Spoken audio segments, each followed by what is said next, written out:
It's the 20th year anniversary of Clot, and during those 20 years, they've had a lot of collaborations with Nike.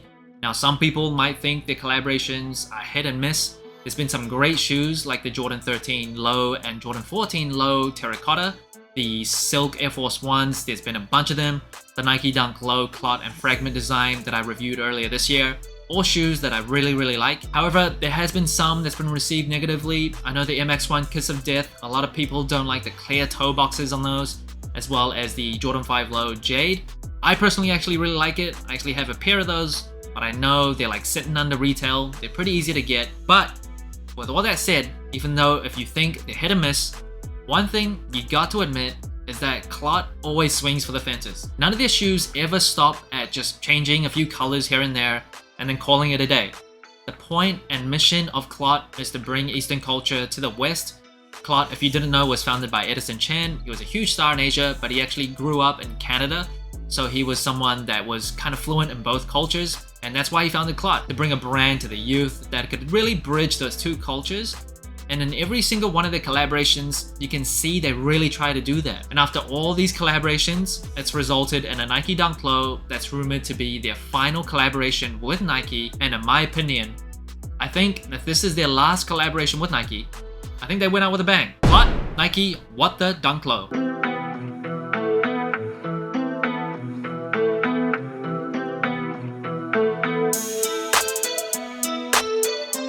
Now this shoe is officially releasing on July 29th for $140. It is to celebrate 20 years of Clot, and you see that on the shoe, on the box of the shoe, on the paper of the shoe. Again, like I said at the intro, the storytelling on the shoe, immense. So what I'm gonna do is go through each of the 17 collaborations that Nike and Clot have done in the past and show you where the reference and inspiration comes from and where it's shown on this pair of Nike Dunk Lows. So a little bit different than what I usually do, but here we go. So first is the 2006 MX1 Kiss of Death, and most distinctly you see reference to that shoe on the transparent toe box on the right pair. Now the 2006 MX1 was inspired by Chinese reflexology, and you see illustration and graphics on the insoles.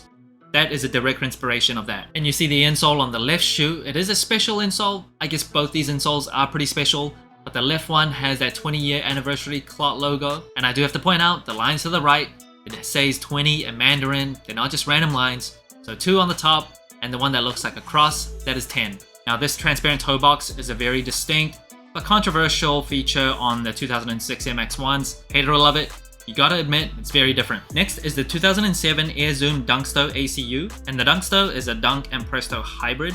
And ACU is reference to Clot's Shanghai sneaker store, and you see references of that shoe on the mid panel of the left shoe.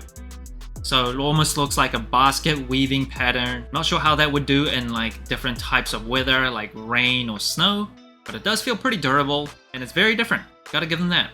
Next is the 2009 Clot Nike Air Force One One World, one of the best shoes I think in all of the collaborations, and that shoe was to celebrate Lunar New Year, and it features a tearaway material with laser embossed leather underneath, and you can see the red eye stays as well as the ankle turn seam on this left shoe.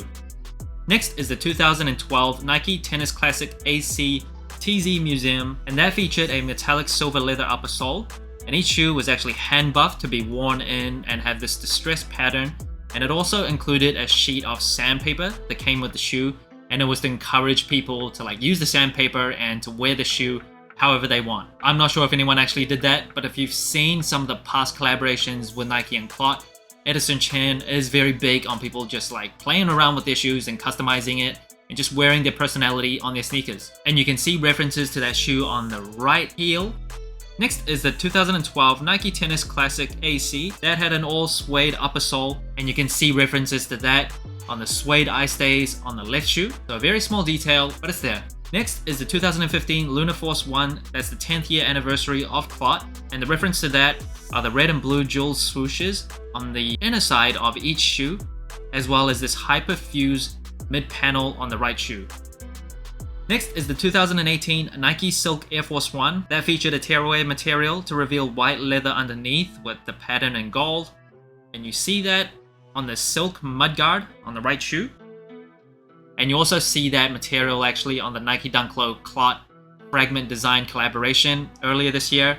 I did a review on that shoe. I really like it. I think it's one of the best dunks of 2023. Next is the 2018 Jordan 13 Low Terracotta, and that shoe featured a suede upper sole that is made to resemble the Terracotta Warriors armor plates with the stitching kind of pattern. That is probably one of the more well-known Clot and Nike or Jordan brand collaborations, and I really like that shoe. It's just so unique, and you see that on the left shoe, on this suede upper sole, as well as the same stitching. And I believe the outsole of this left shoe actually takes inspiration from that shoe as well. Next is the 2019 Nike Air Force 1 Royale University Blue Silk, and that featured a tearaway material that revealed a gray and gold patterned leather. And you see that on the blue silk on the right shoe. So you see on the eye stays. I think the blue kind of looks odd on the shoe, but considering this is a What The Nike Dunk Low, doesn't really matter, I guess. They can just really do what they want with it. But in a vacuum, I think it's a bit of an eyesore. And next is the 2019 Clot Fragment Design Air Force 1 Black Silk. One of the best Air Force 1s, one of the best Clot collaborations again. That featured a tearaway red leather underneath, and you see that on the black silk on the right shoe, around the ankle collar to the heel counter. Love that. Next is the 2020 Clot Air Force 1 Rose Gold Silk. Another Air Force 1, another silk Air Force 1, and underneath is a patterned rose gold leather.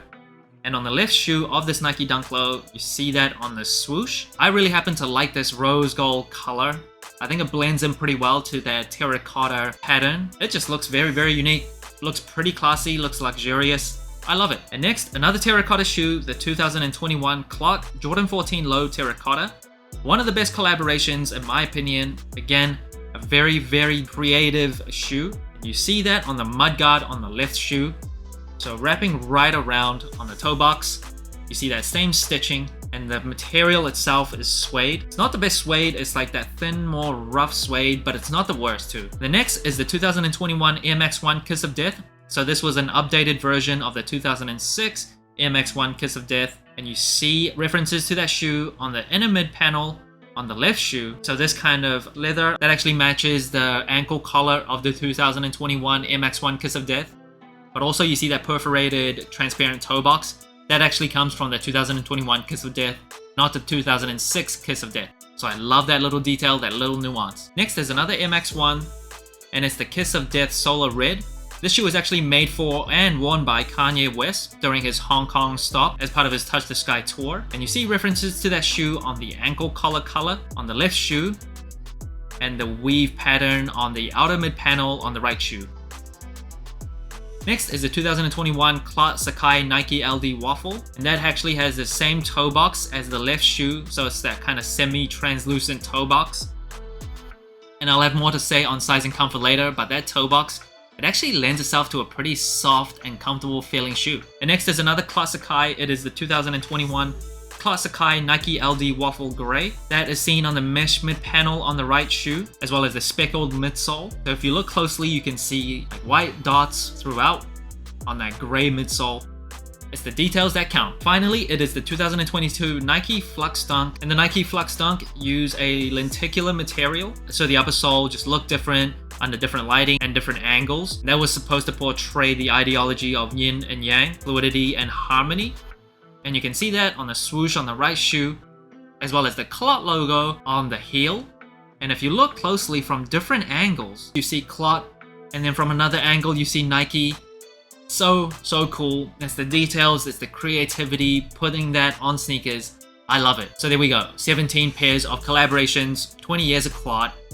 I think the storytelling on each of these shoes, the inspiration that it draws from, taking us through a journey of Clot and Nike, I think it's really well done. Now, like other Nike Dunk Lows, this shoe comes with a rubber cup sole with no Nike Air. That's why on the tag on the tongue, it just says Nike, it doesn't say Nike Air. And on one outsole, it is an icy outsole, which I absolutely love. I'm a sucker for icy outsoles. And on the other one, it's that rose gold kind of brown rubber outsole that I believe takes inspiration from the terracotta shoes. Now this shoe doesn't come with any extra laces. I think they maybe missed a tiny opportunity there. With a shoe that's this crazy, I feel like if they tossed in some really out of the box pair of laces, that would have looked pretty cool. Like maybe even some like wool laces, some rope laces, just to really change things up. However, the white default laces, I don't think it looks bad. Maybe it's like the one thing that makes this shoe a bit more normal, so no extra laces, not a huge problem. Now, the shoe also comes with a trading card. There are in total 23 different designs. Now, 17 of those are base cards, so there's 17 collaborations on this shoe. 4 of them are parallel cards, and 2 numbered autographed cards signed by Edison Chen himself. Again, would I use those cards for anything? No, but there's a great memorabilia, absolutely. And on the box of the shoe, I expected nothing less. A very special Clot box, and you see Clot's logo on there, as well as the 20th anniversary logo. And inside the box, same type of paper. Love it, true to Clot style. The storytelling from box to shoe, always on point. Now moving on to size and comfort, I'm a size 9.5 true to size. I do have wide feet. For Nike Dunks, I usually just stay true to size and stick to 9.5, and it fits pretty well. There's a little bit of length on the toe box, and you can actually see that more clearly with that clear toe box. However, width-wise, it fits pretty much perfect, and it feels like just any other Nike Dunk Low in terms of sizing. Now, I will say in terms of comfort, it's just a rubber cup sole. There's no Nike Air, so the cushioning, barely there, just like other Nike Dunks. However, because of that clear toe box, and especially the left shoe, where it uses this kind of mesh, semi-translucent, semi-clear toe box, it actually feels very soft in the toe. I don't know if it's just like placebo and you expect it to feel different, but when I put them on, it did feel kind of different. I kind of liked it. I don't love that aesthetic where I can see my socks, but in terms of comfort, I do feel like it was pretty nice, or at least nicer than a general Nike Dunk Low.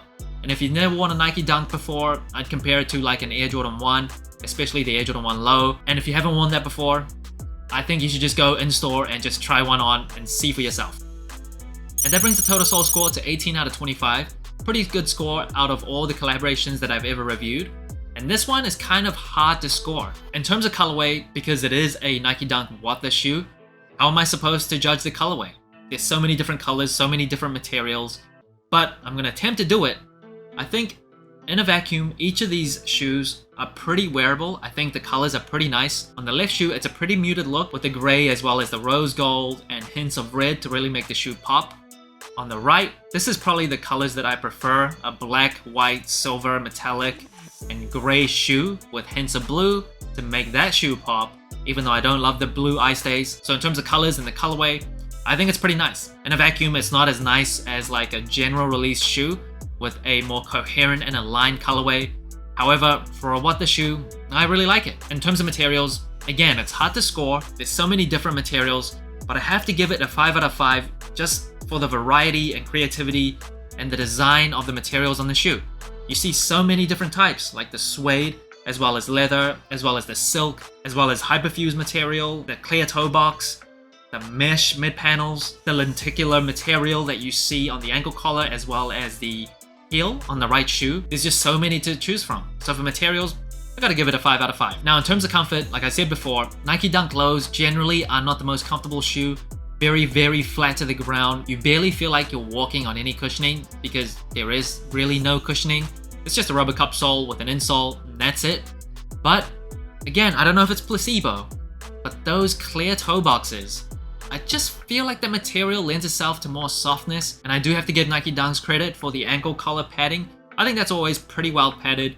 So for comfort, not the best, but I think a tad slight better than a general release Nike Dunk. Now versatility wise, I gotta be objective. It's hard to be versatile with a What The shoe, especially a shoe that features so many colors and so many different materials. Come on, it's not the most versatile. However, the Nike Dunk Low silhouette itself, disregarding the materials and colorway, very versatile shoe. It's very popular for a reason because it is easy to wear. In terms of storytelling, this is always where Clot shines. The inspiration, the creativity, the stories from Eastern culture that it pulls from. Honestly, I can't think of a collaborator that really does it better. Maybe Armand Manere with their more kind of complete storytelling with the videos that accompany each shoe launch. But in terms of the sneaker itself, yeah, Clot really excels at it. And they always stay true to the mission. And the mission is to bring Eastern culture to the West. And whether or not you like the aesthetics of their shoes, they always try to do that. I've done enough Clot collaborations now to know that the storytelling on their shoes I can always expect to be very high standard. In general, I think these What The shoes are fun and interesting to collect. However, I don't see myself wearing them that often. It is kind of hard to wear, but as someone that's obviously of Asian descent, who knows a lot of the cultural significance and context behind some of their collaborations, I'm really glad to see some of my own background reflected on these shoes. So that's it. Thanks for watching Sole Inclined. Let me know what you think of the Nike What the Dunk Low Clot collaboration.